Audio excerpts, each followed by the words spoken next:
admeti errors? Jo crec que seria un bon exercici.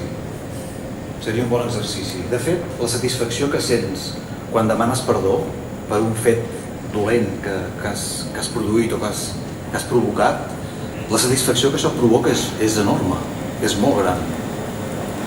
Abans la gent s'anaven a confessar i ara potser la gent, a través d'una novel·la, redimeix els seus dimonis. Sí?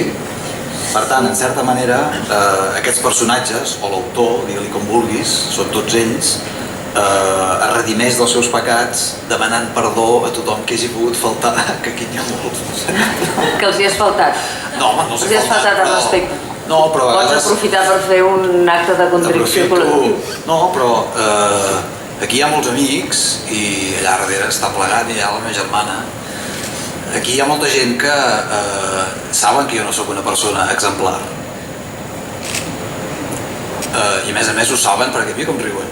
I a més ho saben perquè ho tenen proves. No, mentre riguin rai. Sí, bueno.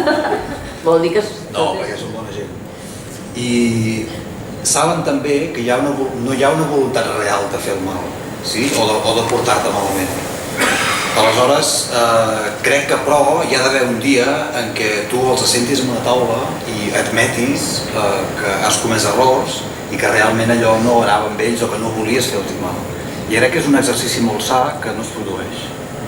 Com que jo no l'he pogut fer massa, crec que per un autor escriure una novel·la serveix també per aquestes coses. Per treure's.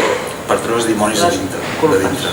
Un autor crec que es converteix en autor perquè exorcitza dimonis i pecats o fets que potser el remouen per dintre.